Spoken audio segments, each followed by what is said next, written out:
Thank you, well done.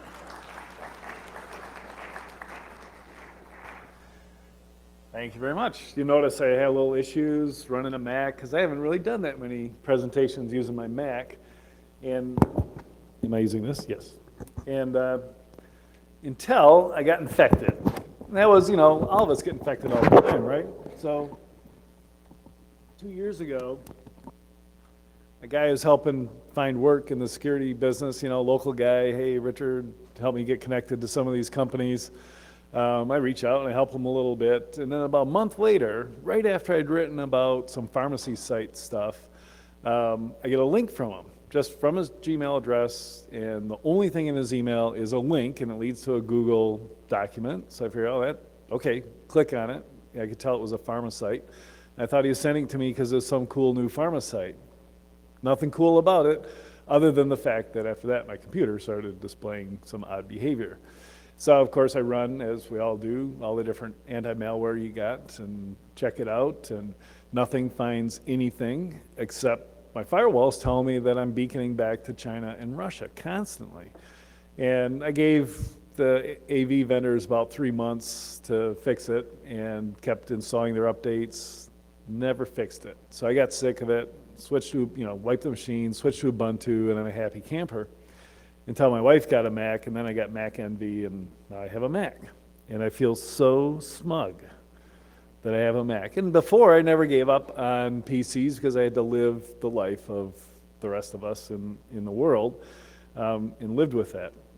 So my talk today is actually not completely countering cyber attacks, which is the topic of a book I'm attempting to complete and get submitted to the publisher. It's so difficult to write a book on something that's moving so quickly. If I let the manuscript sit for a month, I got to start over, which I have, and it's now a month away from being submitted. But a lot of the stuff I've been discovering just this past summer is included in this talk. And just to clear a few things, to me anyways, as a industry analyst, so I cover the 1,500 vendors in the security space. To me, there's a single driver, and that's the threats. And it explains so much about the security industry.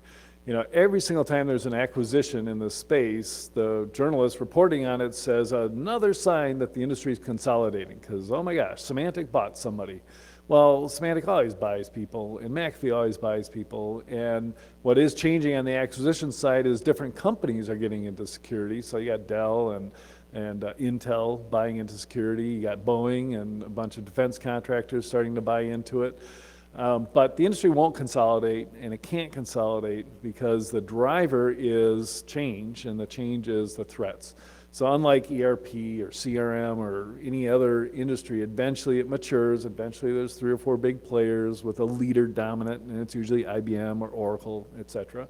That's not going to happen in the security space. So you have to watch the startups, and you have to watch what's happening out there to understand those threats. I've been using this slide, so I kind of keep it in there to memorialize it, since 2002 when I was at Gartner. And we'd always, first I'd discount all the random attacks because they're no fun, and then I talk about targeted attacks because that's where all the exciting stories are. And I'd have this hierarchy of threats, and exploratory hacking is just the kind of thing that we've enabled all of our users and all of our businesses to do because we give them a network browser and the ability, or network explorer, and they can just wander around and look at servers and grab documents. Everybody does exploratory hacking, or at least every environment it occurs. And of course, way back when the New York Times webpage was defaced back in the day, so defacement became the next big thing to worry about, and how you protect your web server, and which was at the time simply a matter of getting off internet or IIS from Microsoft. And of course, hacktivism is still with us and still makes the news, and just getting more and more serious. Even if you account for the attacks on Bank of America and JP Morgan Chase, maybe New York Stock Exchange last week, and certainly PNC Bank this week, these are hacktivist attacks, and there's something to worry about. They certainly cause a lot of pain and agony for the people that are undergoing those attacks. I used to stop here back in 2002, 2003, and I'd say cybercrime, it hasn't happened. I actually struck, use strikeout to cross that out. And obviously, cybercrime is part of our history now, and one of the biggest drivers for the security industry. And it's certainly when you got to information warfare or cyber warfare or state-sponsored attacks, that was pure hallucinations on the part of guys running around saying the sky is falling because it didn't exist. And of course, that changed dramatically in 2008 when Georgia was attacked. They weren't necessarily the Russian military attacking the state of South Ossetia and the government of Georgia, but they certainly were in conjunction with tanks rolling across the border, which was always my definition of cyber war. And I said, what was the requirement? You'd have to have two networked countries bordering each other, and you'd have to have cyber attacks in conjunction with tanks rolling across the border, and it'll be a long time. Think of when I'm saying this in 2002, it'll be a long time before Canada sends tanks across the border into the US, because those were, pretty much only two bordering network countries. Of course, that's changed today, and we do have bordering networked countries, and obviously we have state involvement in cyber attacks. And what are those impacts? Well, for the most part today, they have been intelligence gathering. Intelligence gathering has gone through a lot of cycles over the years, certainly during the Cold War.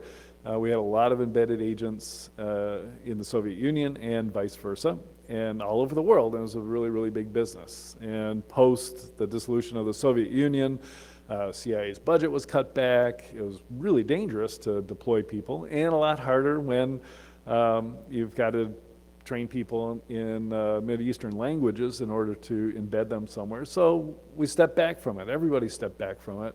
And why bother training people up in languages and risking their lives and their families, deploying them to be embedded when you can just go over a network and steal stuff? It's so easy, so cheap, might as well just do it.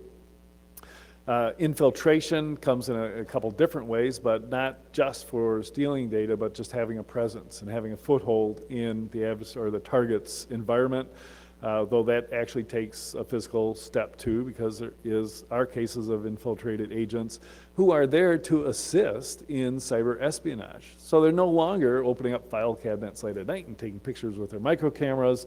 They are there to get access privileges and put thumb drives into the network and download information. Disruption to services, sabotage, and yes, if you're filling out your bingo cards, yeah, I'm going to mention Stuxnet, and yes, I might even say APT, but sabotage is one of the concerns that we're really kind of waiting for. We know it's possible. We've seen the demos, and obviously we've seen Stuxnet demo how it can be done. And then on the bigger global scene is if the internet is becoming as important as we all believe it is, then it's also a tool or instrument of social change. And certainly the foiled riots after the elections in Iran, the riots in London, that was supposedly fueled by BlackBerry meetup notices, and of course the Arab Spring all have in conjunction with this connection to instantaneous communication that was hard for states to filter or stop. So there's a potential, as we think ahead, of cyber power being part of changing the balance of power, and especially through economic warfare, which ties all the way back to intelligence gathering and intellectual property theft. When I talk about targeted attacks, I have to remind my audiences, especially when I'm talking to large industries, that they might not be the target, they're just the channel. So they are doing a disservice to their trusted partners, customers, if they're not doing as good a job as is possible to prevent these targeted attacks. I've got a banking client in Australia.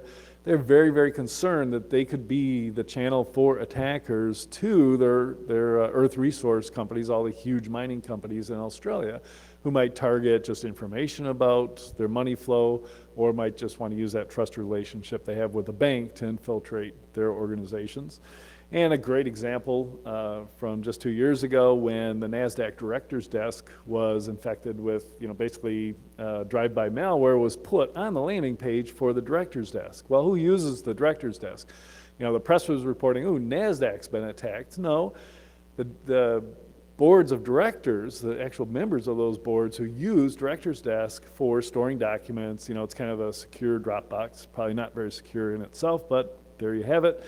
When you visited that, you were getting infected with a drive-by download that was doing usual cyber criminal stuff. So it was probably a cyber criminal attack to get the credentials, the banking credentials of very wealthy people, wealthy and powerful.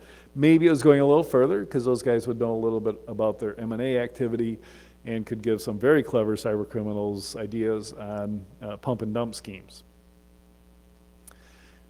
So I first wrote a book on cyber war. I started it August 8th, 2008, after the attacks on South Ossetia in Georgia, because now I could say, hey, tanks rolled across the border, cyber attacks, the era of cyber war is here. I can write a book about it. So as I was doing that, I was at a conference in Dublin at COSAC. Some of you might have been there. If you've never been to COSAC, really, really great experience.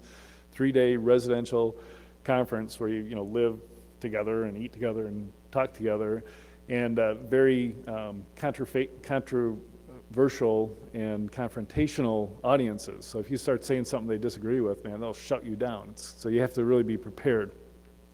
Not inviting people to do that here, by the way. I suggested to the group, hey, I'm writing a book about cyber warfare. Can anybody suggest to me what a cyber weapon would look like? Because I couldn't think of any other than, DDoS, that's cool, or BGP route announcements to turn a country off, that's cool. But what about an actual weapon, right? So nobody said anything in the public meeting, but at dinner that night, a guy from Switzerland nudges me and he says, I got one for you, software updates. It's a totally trusted channel from a vendor to their customers for getting into their networks and changing software on their desktops. Even if you had whitelisting, you're going to allow an update from Adobe or Microsoft. Sure, the best organizations test updates, and they do so in a test environment, make sure it doesn't break any applications, but nobody does code analysis on an update. They're not sending you the source code. You'd have to do it on the binaries, and nobody's fuzzing it. You wouldn't know if the update had installed a new vulnerability on purpose. And how in the world would you attack an update service? And from Microsoft, McAfee, of course, your antivirus vendors sending you updates every day. And sure enough, we're starting to see that. The first inkling we got was when the Komodo hacker infiltrated a certificate authority in Europe and then started issuing, signed certificates for all these different vendors and websites. Pretty cool demo, and at the time he claimed that he was doing it kind of in support of, or he was somebody who supported the regime in Iran. And then later on we see that he claims credit for attacking DigiNotar and getting their signing certificate and signing over 250 certificates for Microsoft and Google and most of the major vendors and websites. And those certificates then used in Iran to be a man-in-the-middle, basically, attack against Iranian citizens who are using Gmail. And you'll note that Iran is actually shutting off access to Google. They've shut off access to Google this week, as well as Gmail, and they're getting ready to basically create an iron curtain around Iran and have their own internet internally. So good luck with that, Iran. That'll be by March, they say. And all this because they're under such attack, they claim. But obviously they're controlling their end users. So here we have a guy who says he sympathizes with Iran, basically handing over the keys to the kingdom with stolen signing certificates from DigiNotar, and posting the pay spin that he had completely reverse engineered the Microsoft update service, and he said he could hack it. We didn't see him do that, but that's okay because the NSA has done that. The NSA figured out how Microsoft updates work, and they incorporated in Flame a false Microsoft certificate for update. So they just went to their targets in the Middle East and said, hey, here's an update, please accept it. The update had malware in it. It was signed with a digital certificate that was made through an MD5 hash collision, which we all know is not easy to do. It was theoretically demonstrated how you would do it, but the costs were so high that people weren't doing it. $200,000 on Amazon EC2 compute time to do an average MD5 collision attack. Well, somebody with the resources to do that did that.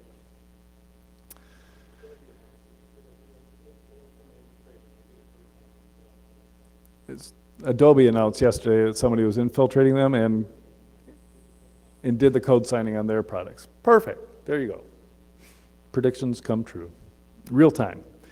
But let's take us back to Athens in 2004. So you remember the Summer Olympics, and this popped up in the news. Of course, it was pretty big news to me, so I paid particular attention. As Vodafone Greece's Ericsson switch was basically hacked in a very, very clever way. Over a period of several months, several software updates were installed, and they were installing just segments of new code until the final update was installed, and its only purpose was to turn on lawful intercept and give some outsiders access to that lawful intercept and redirect phone calls over the cell phone network to whoever wanted to listen. We don't know who it was. The investigation was cut very, very short, only re-engaged last January. So maybe eventually we'll get news out of what happened. The reason it actually hit the news was that the engineer who was responsible for this Ericsson switch was found hung in his apartment, so dead from who knows what, maybe just remorse for doing that.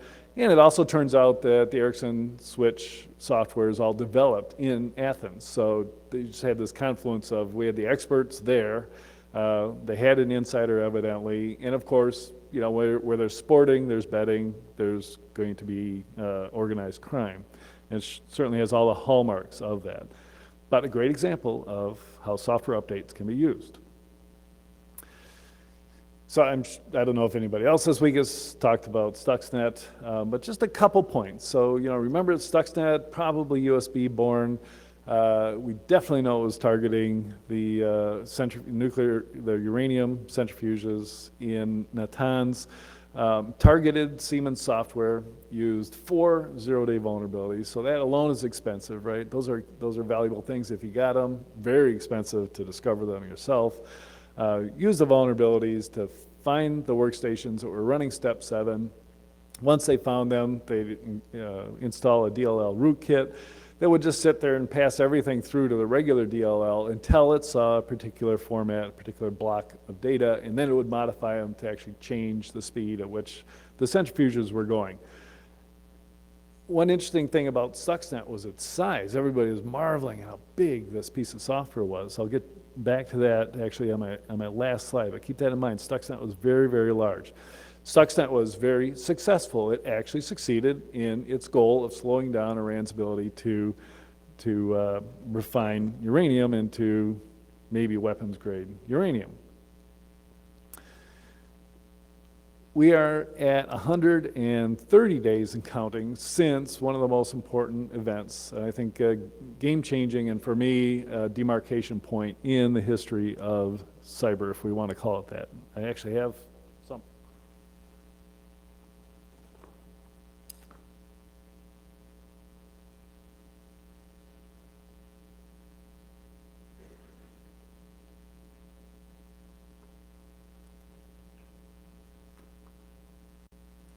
So I'm not the kind of guy who saves newspapers. As a matter of fact, in the bottom of a file cabinet, I've got the only other newspaper I've ever saved, and that was from when Apollo 13 was stranded in space, and it was a really cool article.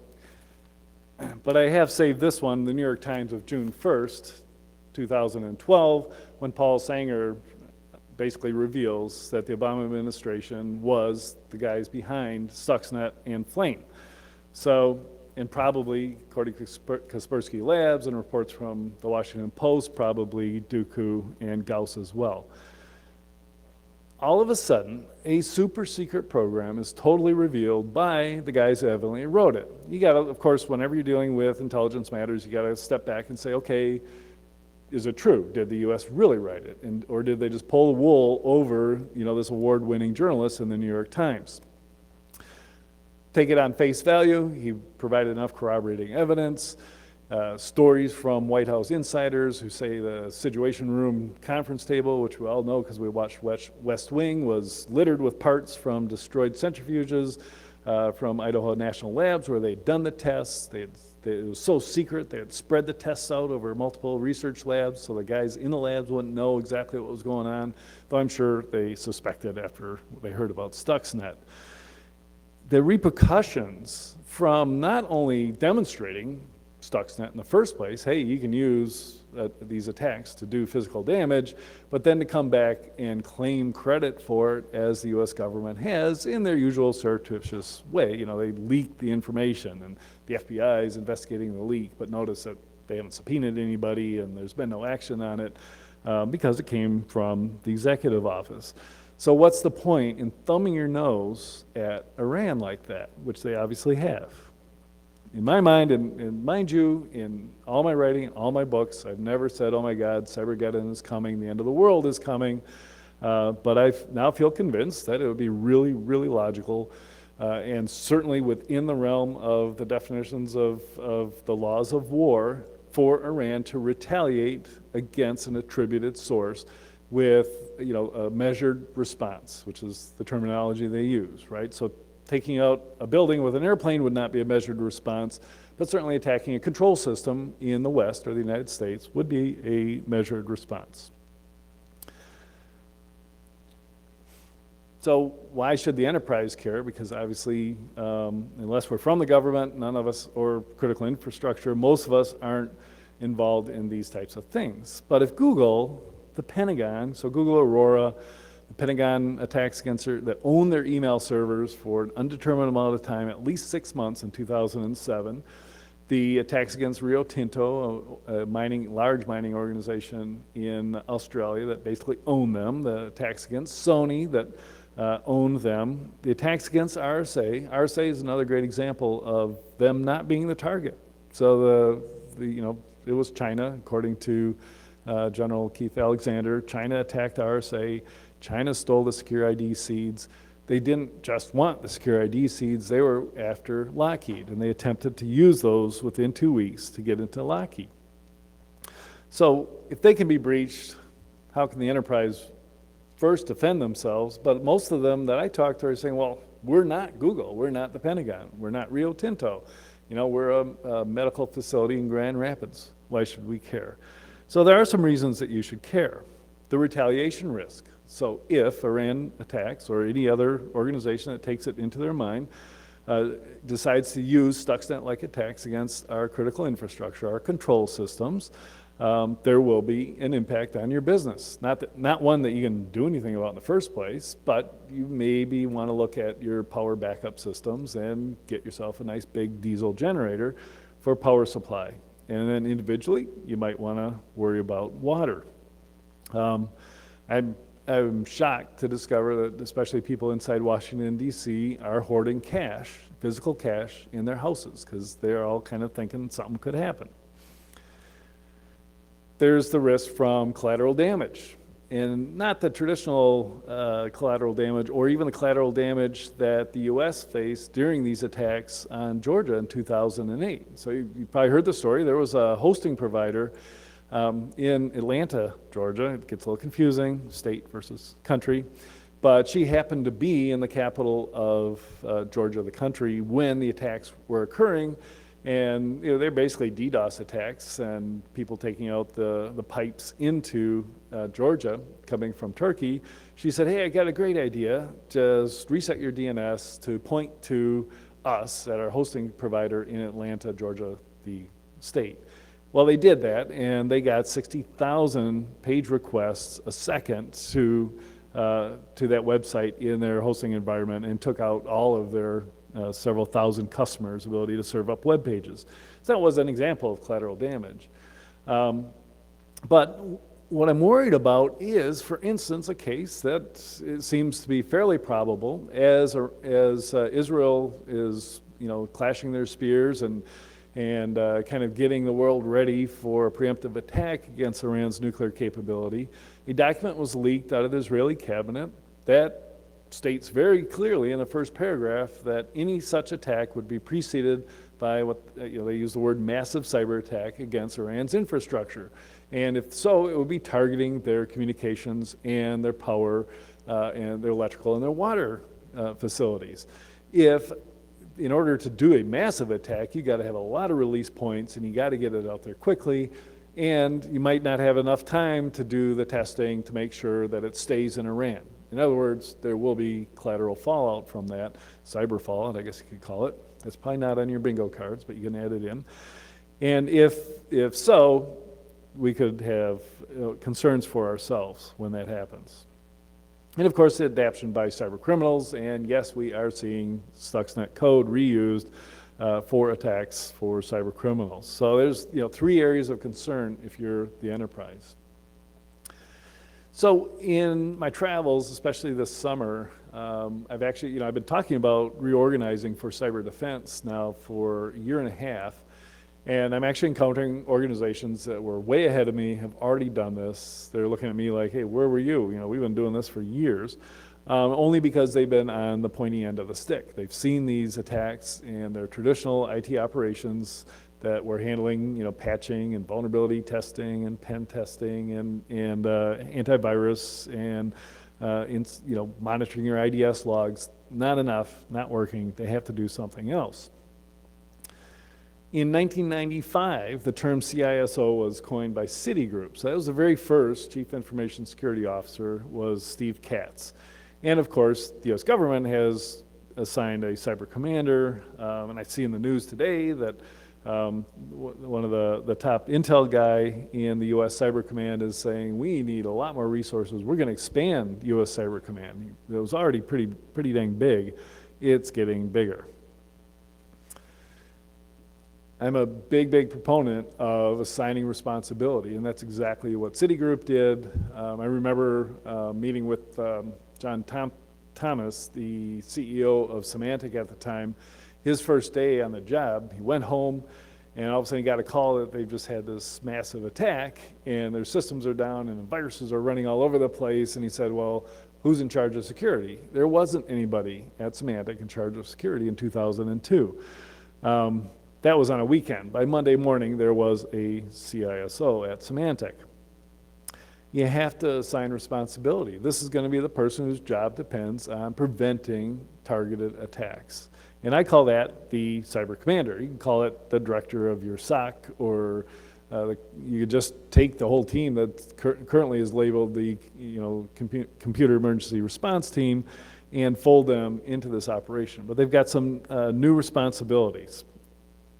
So cyber commander, obviously, he's the one throat to choke. He's the guy who's going to lose his job if a major breach occurs that he should have prevented. But he's also going to assure that the right tools and the budgets are in place. And importantly, he's going to report up in the organization on a regular basis about the situational awareness, exactly where they stand, and communicate outward to law enforcement when needed, because that's everybody I've talked to who's gone through this breach. It's one of the parts that they've never practiced or never established those relationships. Who do you call when something like this is going on? I think the analysts are probably the newest part. So every IT organization has security guys that are going to conferences like this quite often on their own time and on their own dime, and they're reading a lot of stuff, but it's not managed, and it's not really their primary responsibility. About 2 years ago, I started scratching my head because I monitor, as a lot of analysts do, the job posting boards just to see what companies are doing and who they're looking for. If they're posting jobs, they're probably growing. And I started to see reverse engineers requirements at major banks. And I'm going, well, why would a bank want to hire these highly specialized technologists at very big price tags to do reverse engineering when Symantec and McAfee and the Webroots of the world have hired all those guys already? They're already employed. Why would anybody go to a bank, and why would the bank need that? Well, it turns out they're being targeted. Nobody else has ever seen this code. Symantec isn't going to take code submissions from anybody. They've already got 50,000 samples a day. They don't need any more, and they're not concerned about yours because it's not in the wild.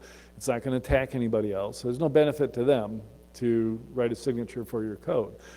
So the cyber analysts are doing that full time. They're also creating the methodologies for detecting these attacks, and they are actually I had it described at one defense contractor I went to. They're puzzle solvers. They're really smart people. They love to solve puzzles. They're not necessarily, the best reverse engineers in the world. They hire those as well, but they have to have these guys that are figuring out what's going on, and they have to figure out what the target is, as well as classify the methodologies used. They call them key indicators, so they can build them into something called campaigns. And this is the best example I've seen of how to get upper management and the board to get really engaged in security. They present to upper management the campaigns that they've seen that are attacking them. A campaign is defined by these common indicators. That could be, of course, the source IP address, the type of malware that's being used, or the actual source code of the malware that's being used, the source email addresses, the domains, the targets, if they're individual key employees of the organization that are being targeted. All that bundles up into, hey, this is campaign, sticky fingers. They just add a name to it, so they have a name. And then they roll that up and highlight it to upper management. They look at, we've got 6 campaigns, and we've killed them, stopped them along the way. And wow, we ran out of a few resources, or need more resources, because look how far this campaign got. And then they got all the way to the Active Directory server, or they were actually installed on the email server before we discovered them and shut them down. So the analysts will use tools like Palantir. If you've never seen Palantir, it's an analyst notebook. It's just a way of linking information. It's kind of a brain tree kind of display, and it's used. It's a very, very successful company. They've gone kind of underground after LulzSec exposed them as being part of the HB Gary hack that they did. But Palantir is doing extremely well. Several hundred employees already based in Palo Alto. And this cool tool that they have allows you to link stuff, and they sell to the intelligence organizations who are tracking threat actors. And the guys at SecDev, the Monk Institute in Toronto, were the first to demonstrate how you'd use it for a cyber investigation. When they're investigating the attacks, the successful infiltration of the Dalai Lama's office, they use Palantir to tie it all together. So you can keep track of all those IP addresses and ports and actors. So you'll see these tools being used a lot. And then you got the operations guys. So they're selecting the actual tools that are going to be used to defend the organization. They're going to be discovering these internal infections from these targeted attacks, and they're going to be monitoring insider behavior, because the insiders, looks like it's your employee acting, but it's obviously just somebody with their credentials and their computer that are acting. They might use tools like this one from SecAlert to alert them to the beaconing that's going on between internal machines and command and control servers. So SecAlert's an Israeli company that's clued into this opportunity, and another one is Unveillance. So Unveillance is based out of Atlanta. They got a little, maybe $1.5 million in financing, and 6 or 7 guys working on it. But in their investigation, so what they do basically is they tear apart, they got sandboxes and honey nets, and they grab 30,000 samples of malware every day, run it in a sandbox, see where it attempts to connect to. Those IP addresses are IP addresses of interest, and they put them in their database. And then they use either DNS sinkholing. I suspect nobody will admit that they actually hack into the command and control servers and install their own malware agents on those, and then monitor all of the IP addresses that are signaling back to home base. And now they've got a list of all IP addresses that are infected by malware. And then they just do a few pivots on that table. They claim 90% of Fortune 1000 are infected with these botnets. They're not, botnets. They're not necessarily China or Russia hacking in, but there's certainly cyber criminals hacking in. And then they'll give you these great displays by country. They did a live display for me. They said, well, let me just show you the .gov domain and all the infections. And on that day, there were 3,800 infected machines with these bots around the United States, including one way out in the ocean, which must have been Hawaii. But imagine, it could be really hard to sell this product because you're really embarrassing the CISO when you show him that he's got infections that he didn't even know about, but a really good way to sell the defensive tools around it. So they can take it by botnet and show you all the infection sources, and then they can drill in to location, and it's hard to see here, but they're actually showing you the infection date, so the first time and then signaled back to the command and control server, and the last time that they got a signal from it. So really, really good intelligence on what's inside the network. And companies that provide the types of tools to block that access, they can take a feed of known bad IP addresses and then block access to them. NetWitness, easily the industry leader, acquired by RSA after RSA's breach, mind you.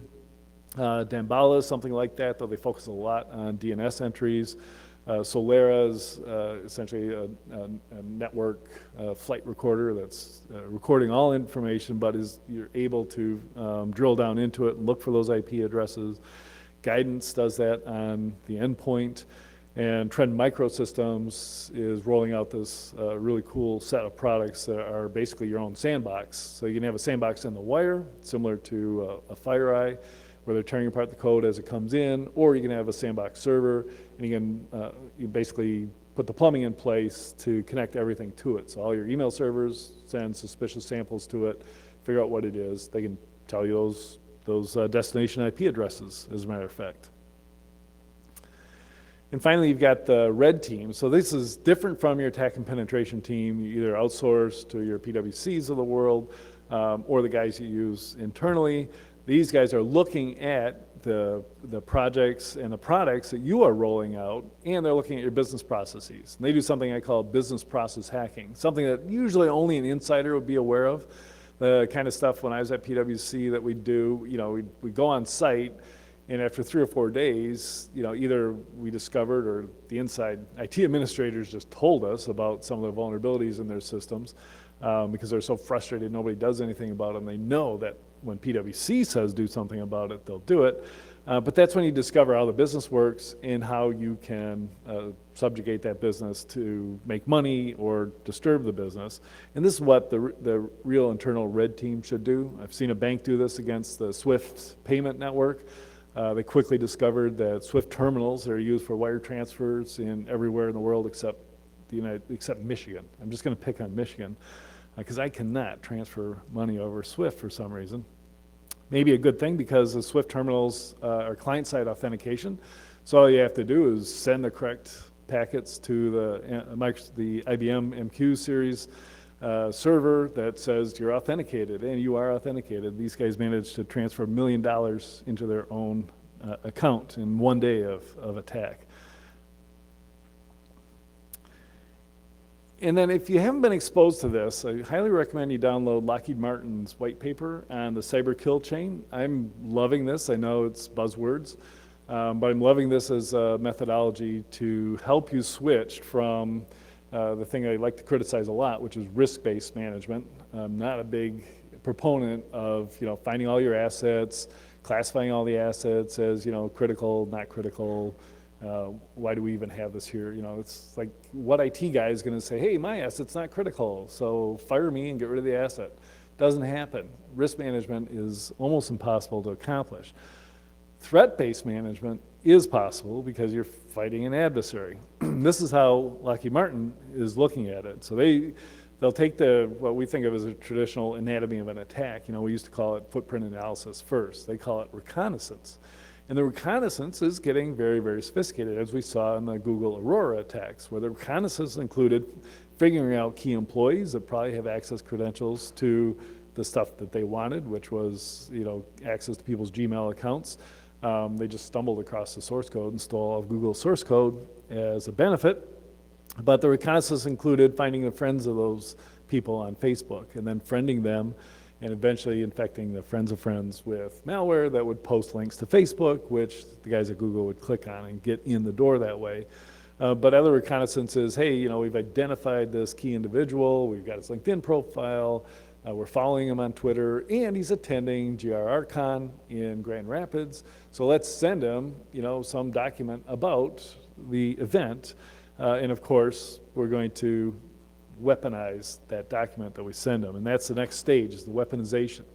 And the weaponization is that deciding who you're going to target, what email domain you're going to use, if you're going to do it from inside, and using Metasploit or whatever toolkit to bundle the exploit with some innocuous document.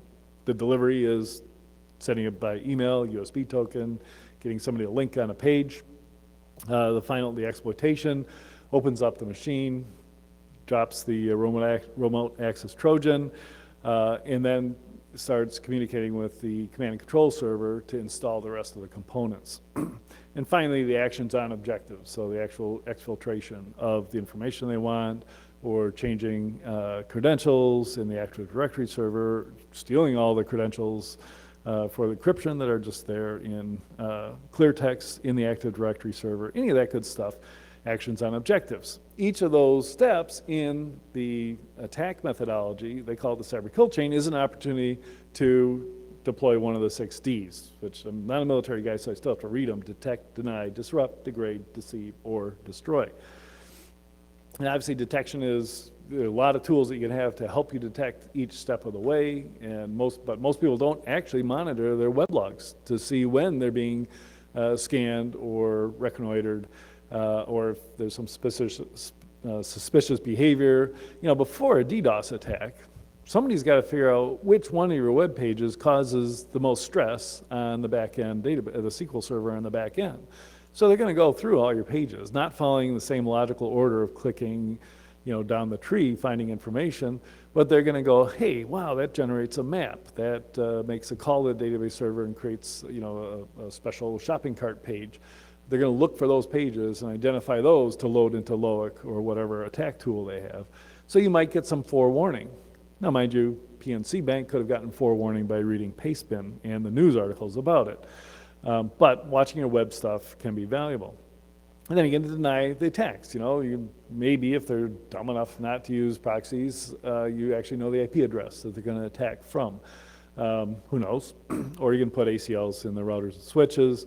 All these tools can be deployed to stop each step of the way, and this is exactly how they create their campaigns and reporting on how they've stopped campaigns.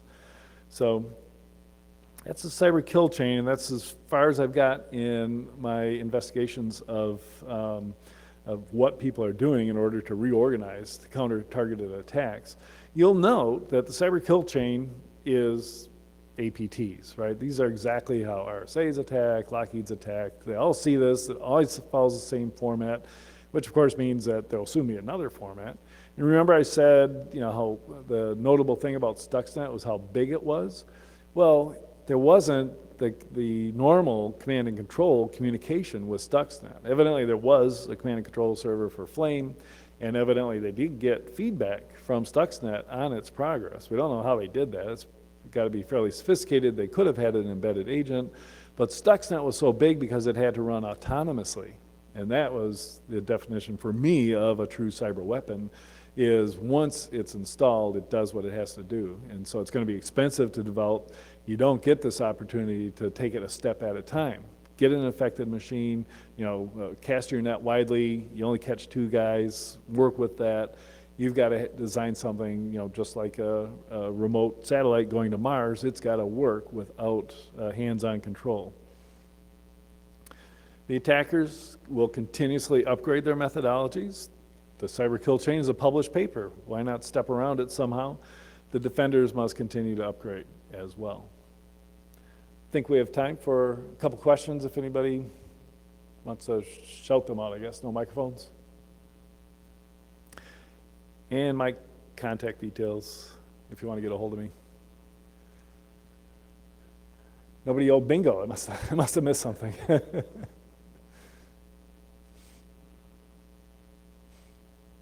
I know, it's the last event. I'm going to make you sit in your chair. No, go ahead.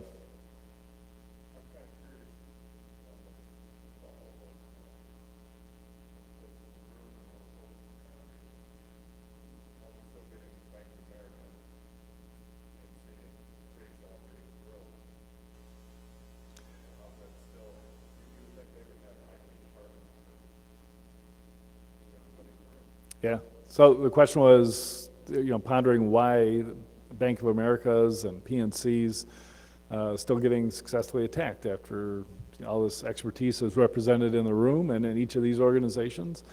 Unfortunately, we're still at that stage where the blinders are on, and everybody here has experienced, hey, I need to be able to do this, and I need either more people or more technology, something, and being told, no, we just gave you all this money for your DLP solution.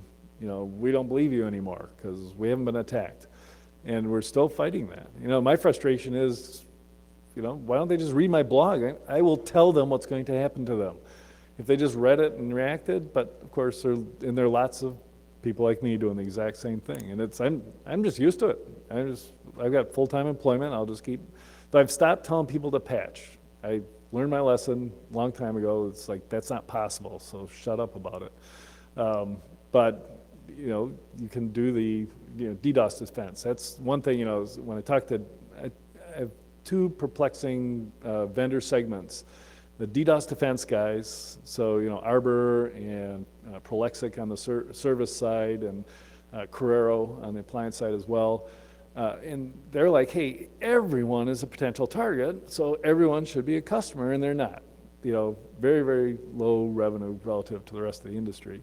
The other is vulnerability management. This is like, come on, everybody should be doing vulnerability management. Everybody should know today what their vulnerabilities are. It doesn't help you against the 0 days at all, but at least you should be doing it. And the VM vendors are telling me that 90% of the calls they make, the guys have never heard of vulnerability management. So it's like the attack surface area. The number of organizations are so large, there will always be a vulnerable target. And if it's not Bank of America today, it'll be some bank we haven't even heard of.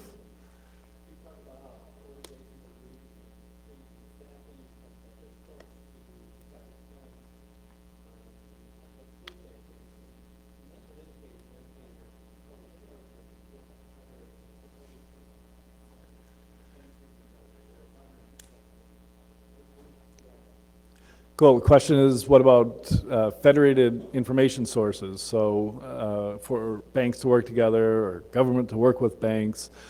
So there's progress. Inside the financial services, what's it called, ISET, the information sharing associations that the government set up for so far 16 of the critical information infrastructure guys. They are attempting to share information. Unfortunately, every place the government sits, they're classifying all the information. So the sources of attacks are classified. So at this point, it's all one way, sharing with the government. The financial services group is by far the best. They're sharing real information. But one defense contractor I went to, who works in the defense industrial base, right? And the defense industrial base has their own information sharing group amongst 30 of them. They share sources of attack and these critical indicators all the time. The one I talked to showed a pie chart without numbers on it because they thought it was pretty critical not to share that. But it looked like about 80% of the attacks that they felt that they had stopped came from internal information only and 20% from external information. So the attacks are so targeted that sharing isn't necessarily working all the time. And that's, and there's a bunch of organizations that are attempting to, one, make that sharing standardized like CVE is for vulnerabilities and hopefully be able to get some sort of XML feed to everybody else. I believe the progress is going to come from the vendors. So I'm kind of thinking Trend Micro because I was just at their 2-day analyst event. And they do that amongst their customers, just like you do with, the only way to do URL content filtering today is not web crawling, right? And trying to find every website in the world and classify it. You just wait until one of your customers, if you have a big install base. So of course, Trend has, 20 million endpoints or something like that. Fortinet has 1 million gateway devices deployed. Those are all reporting. Every time they see a new URL, they report it back for analysis. They got automated analysis, and then human analysts in China determining what that is, and then feeding it back. And it's going to be the vendors that solve this problem because they're going to sell you tools that have all the indicators from all of their enrolled customers. And Trend's got tools that do that now. They got 600 enrolled customers. 80% of them have agreed to let their information out. The government guys generally will say no, because that information is classified, because just knowing who the attackers are could be some information the attackers use, I don't know. So there is hope, but I don't believe it's going to come from the government organizing voluntary systems as the Cybersecurity Act of 2012 was supposed to do. And the executive order soon to be released will, and it ain't going to work. Yes, sir.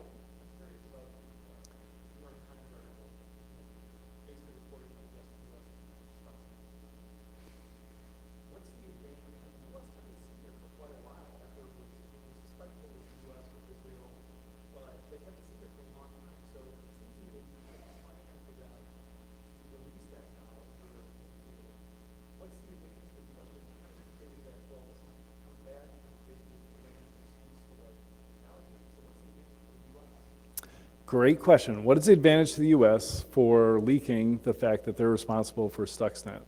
For some reason, I just stepped back. It was only a couple weeks ago, and I said, what could be the reasons for that? I came up with three.